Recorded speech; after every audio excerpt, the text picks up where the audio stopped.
Hello again, welcome to my toy corner.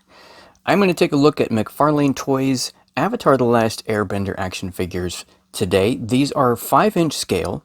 They are super detailed, great artistic representations from McFarlane here. They do have some accessories. They're under $10 a piece. Looks like maybe limited with some of the posability as far as articulation goes. You can't beat less than $10 for an Avatar figure. I'm also going to take a look with you at the Diamond Select Toys versions, so you can kind of get an idea if these are worth an upgrade if you've already got those figures, or addition to the collection. We'll also take a look at the BST figure from the Loyal Subjects, so you can compare all three of them and see which one is right for you. They're all three different price points, slight variations in the figure and the articulation, the accessories. Let's take a look at them all. I'm pretty excited to show you this here. Let's take a look at those, by the way. Seems like the signature token accessory that every figure comes with. You've got the collapsed glider. It is pretty flimsy, so it's not something that you want to mess around with. But it's a nice prop to put in his hand. Zuko is going to come with 2 fire effects. Now, one thing I really appreciate about what they did here, they have 2 separate unique fire effects. So you could do one hand or both, and having them in different poses. These do have a peg in them, so it's not the ones that like Marvel Legends or something like that that's going to come out of a fist. I will show you on the back of the card. It's going to come out like that. So he's kind of holding the flames like swords almost. So that's how those flames will go. Let's take a look at his articulation. Starting with Aang, you have a pretty decent head swivel. Not huge, not great, but look at that smile.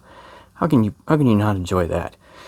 He's got a shoulder fly, so that's pretty good. He also has an elbow joint that goes all the way around. There is no wrist.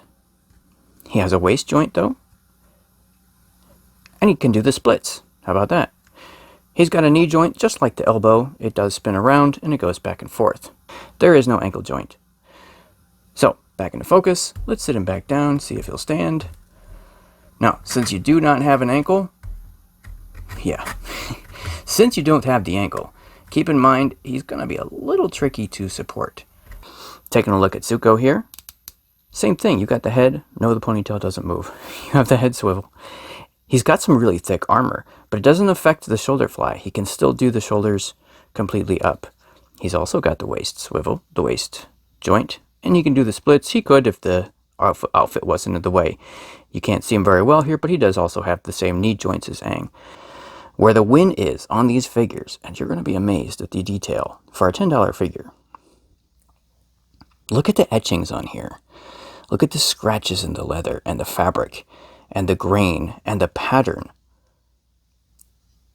Simply amazing that they put that kind of detail into this figure. You can even see the separation in the pads on the back. That is some amazing detail. Almost flawless paint. Like I said, I think they kind of lack in the articulation department. And of course, you know, you're not going to get that with a $10 figure. But to get that kind of detail, and you'll see the same thing with the Aang as well. Let's take a look real quick at some of the other ones so you can kind of get a side-by-side comparison. Well, hey, look at that. It's an army of Aangs. Starting from the left, let's take a quick comparison. This is the BST. I'm not going to go through the entire set of articulation because I do have that video up on my channel. Please check it out if you haven't already. I've got a comparison of the Diamond Select and the BST as well. Now I can compare all three so that you can kind of look and see which one's worth adding, swapping out, upgrading, or what have you. So the BST again comes with the collapsed glider. That is kind of the token signature for this figure to come with. You've also got Momo. On the far right you have the Diamond Select toys. Varying in price, you get extra hands, 2 various gliders on this particular Aang, and the Momo. Last but not least, you have the featured McFarlane one right in the center here. This is the one that we looked at today. So now you know, the difficult choice lies ahead, which one to pick up, which one to drop, or get them both. Thanks for watching as always.